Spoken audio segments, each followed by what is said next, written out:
क्या भारतीय जनता पार्टी के नेताओं और उनके मुख्यमंत्रियों ने मुसलमानों के खिलाफ जंग छेड़ रखी है? आखिर क्या वजह है कि उनके बच्चे तो साहेब हैं, उनके बच्चे अच्छे अच्छे पदों पर अच्छे अच्छे स्कूलों में पढ़ते हैं, मगर आपके बच्चे दंगाई बनाए जा रहे हैं, सोच से भी और हरकतों से भी। यह तस्वीर देखिए दोस्तों, ये झारखंड के रांची की है।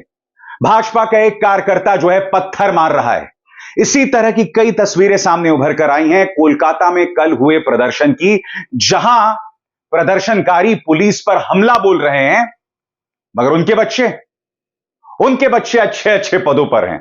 दो तस्वीरें आपके सामने, स्वर्गीय अरुण जेटली का बेटा रोहन जेटली और देश के गृह मंत्री अमित शाह का बेटा जय शाह। आप जानते हैं जय शाह जल्द आईसीसी के प्रमुख बनने वाले हैं, आईसीसी के अध्यक्ष बनने वाले हैं। अभी कुछ ही दिनों पहले तक वो बीसीसीआई के सदस्य थे, अब वो आईसीसी के अध्यक्ष बनने वाले हैं। क्या इनकी क्रिकेट में कोई महारत हासिल थी? बिल्कुल नहीं। क्या उन्होंने फर्स्ट क्लास क्रिकेट खेला था? बिल्कुल नहीं। उनकी सिर्फ एक उपलब्धि थी कि उनके पिता का नाम था अमित शाह। मगर आज अमित शाह के बेटे जय शाह आईसीसी के अध्यक्ष बनने वाले हैं। अरुण जेटली के बेटे रोहन जेटली अब उनकी जगह बीसीसीआई में सचिव बनने वाले हैं।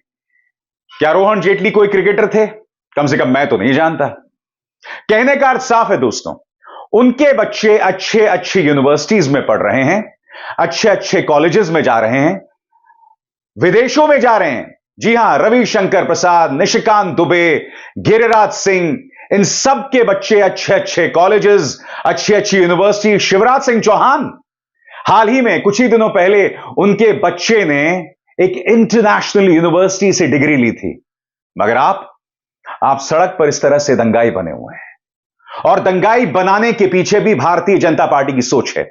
मैंने क्या कहा कार्यक्रम की शुरुआत में कि आखिर भारतीय जनता पार्टी ने क्यों मुसलमानों के खिलाफ जंग छेड़ रखी है? क्योंकि मुसलमान के नाम पर आपको डराना, आपकी सोच को जहरीली बनाना और फिर आपको दंगाई में तब्दील कर देना। आपकी स्क्रीन पर यह है हेमंत बिस्व शर्मा। यह व्यक्ति कहने को एक संवैधानिक पद पर है, इसने शपथ ले रखी है संविधान की, मगर रोज हेमंत बिस्व शर्मा लगभग रोज मुसलमानों के खिलाफ जहर उगलते हैं। सबसे पहले कल का उनका यह बयान सुनिए, मैं असम को मियां भूमि नहीं बनने दूंगा। सुनिए क्या कह रहे हैं असमीज में।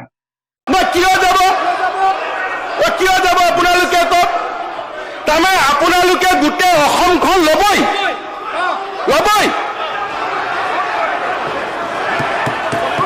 মানে আপোনালোকে মিয়া মুছলমান মানুহখিনিয়ে গোটেই অসম লবই, আমিও লব নিদিও। হৈ গল, আমিও লব নিদিও। আপোনালোকে আজি হাউচত কলে যে আমি লমে, আৰু মই কৈছো আপোনালোকক আমি লব নিদিও। बस मैं एक सवाल पूछना चाहता हूं माननीय हेमंत बिस्व शर्मा से। आप जो कह रहे हैं कि मैं असम को मुसलमान या मियां भूमि नहीं बनने दूंगा, तो सबसे बड़ी बात, पिछले 10 सालों से सत्ता में कौन है? भारतीय जनता पार्टी है केंद्र में।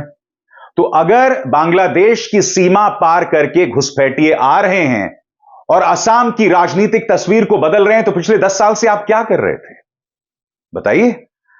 दूसरी बार भारतीय जनता पार्टी जो है वो असम में सत्ता में आई है। मैं आपसे समझना चाहता हूं मुसलमानों के साथ आपके क्या संवाद चल रहे हैं? आप सिर्फ और सिर्फ उनके खिलाफ भड़काऊ बयान देते हैं। अब मैं आपको एक और बयान दिखाना चाहता हूं हेमंत बिस्व शर्मा का, जो कुछ दिनों पहले उन्होंने दिया था।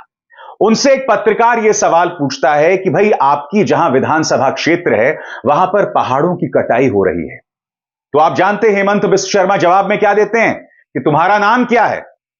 तो जवाब में वो पत्रकार कहता है शाह आलम। तो जानते हैं हेमंत बिस्व शर्मा क्या कहते हैं? हेमंत बिस्व शर्मा कहते हैं कि तुम्हारे जैसे लोग हिंदुओं को बचने देंगे क्या? सुनिए क्या कहा उन्होंने। গোটেই বিষয়টো স্যার সেউজীকৰণৰ ক্ষেত্ৰত সেউজীকৰণৰ বিষয় উঠোৱা নাই ন, গুৱাহাটীত পানী অহা। তাৰমানে আপোনালোকৰ মাইণ্ডবিলাক কিমান পয়জন কৰি দিছে। আপোনাৰ নামটো কি? চাহ আলম।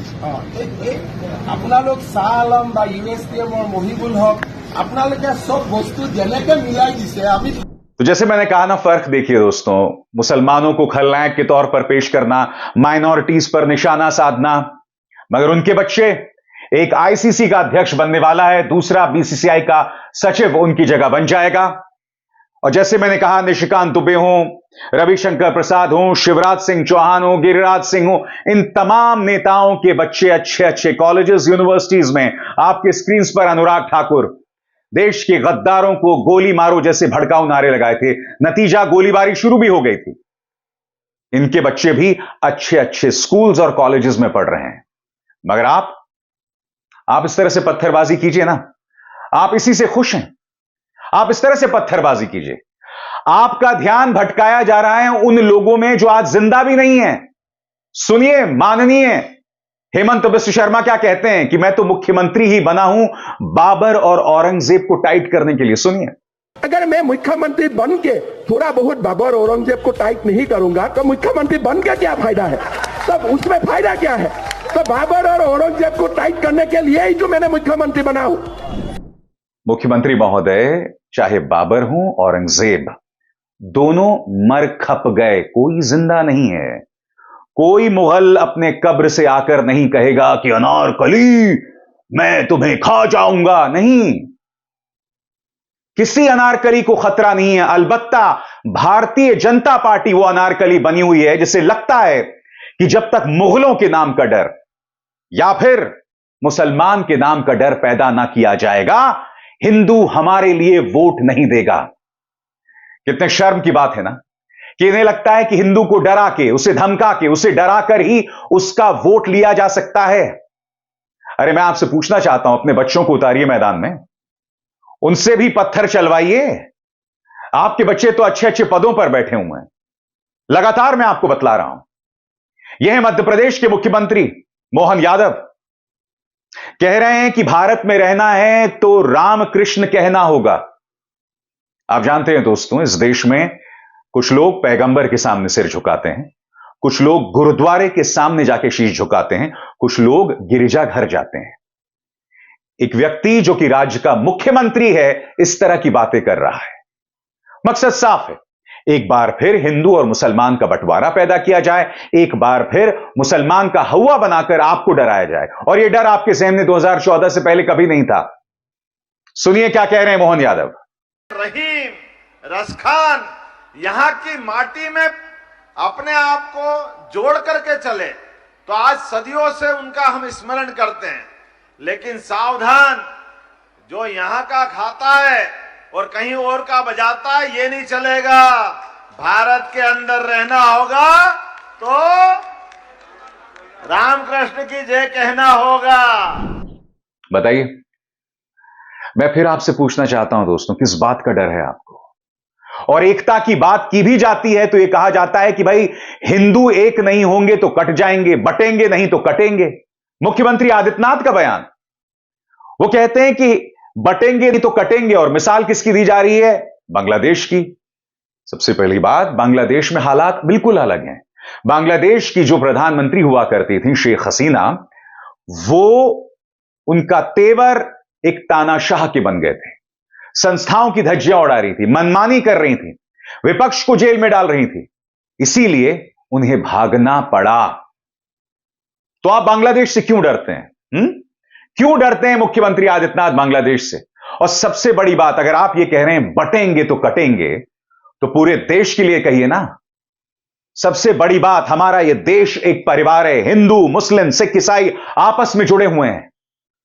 अगर आप ये सोचते हैं कि एक वर्ग एक होकर देश का भला होगा, गलत सोचते हैं आप। नहीं, हम सब एक परिवार हैं। परिवार में दरारें पैदा करके परिवार खुश नहीं हो सकता। हम सबको एकजुट होकर आगे बढ़ना होगा, तभी देश तरक्की करेगा। इसीलिए मैं मुख्यमंत्री आदित्यनाथ के उस बयान से इत्तेफाक नहीं रखता कि बटेंगे तो कटेंगे। हम सबको एक होना पड़ेगा। अगर आपने सभी धर्मों के लिए कहा होता ना कि बटेंगे तो कटेंगे, तो मैं आपसे इत्तेफाक रखता। मगर आप सिर्फ हिंदू एकता की बात कर रहे हैं। जी नहीं, हम सबको एक होना पड़ेगा। हिंदू भी एक हो, हिंदू मुसलमान से एकता दिखाए, हिंदू मुसलमान सिख ईसाई से एकता दिखाए। हम सब एक हों, तभी यह देश तरक्की करेगा। और एक बार फिर रोहन जेटली, जय शाह, उनके बेटे और आपके बेटे, फर्क को समझिए।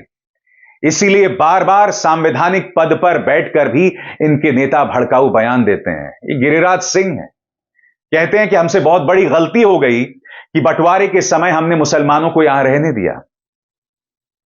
75 साल से ज्यादा हो चुके हैं देश को आजाद हुए। इस देश की अर्थव्यवस्था, इस देश के संविधान, इस देश के रोजमर्रा की जिंदगी में माइनॉरिटीज का अपना योगदान है। इस देश ने मुस्लिम राष्ट्रपति देखे, सिख प्रधानमंत्री देखे, सेना में माइनॉरिटीज को देखा। इस देश ने सुपरस्टार्स को देखा जो मुसलमान थे, जिनका मजहब इस्लाम था। मगर पिछले 10 सालों से आपको बताया जा रहा है कि आपका वजूद खतरे में है। 2014 से पहले तो हिंदू खतरे में नहीं था, तो हिंदू हृदय सम्राट के मुख्यमंत्री और प्रधानमंत्री बनने के बाद हिंदू खतरे में कैसे आ गया भाई? कैसा कमजोर शासन है आपका, कैसी कमजोर सोच है कि राम मंदिर के बनने के बाद भी आपको हिंदू खतरे में दिखाई दे रहा है? खतरा हिंदू को नहीं है, खतरा बीजेपी को है। जी हां, खतरा बीजेपी को है। इसलिए हमें बांटना बंद कीजिए, अपने बच्चों को देखिए और हमारे बच्चों को दंगाई मत बनाइए। अभिसार शर्मा को दीजिए इजाजत। नमस्कार। स्वतंत्र और आजाद पत्रकारिता का समर्थन कीजिए, सच में मेरा साथी बनिए। बहुत आसान है दोस्तों, इस ज्वाइन बटन को दबाइए और आपके सामने आएंगे ये 3 विकल्प, इनमें से एक चुनिए और सच के इस सफर में मेरा साथी बनिए।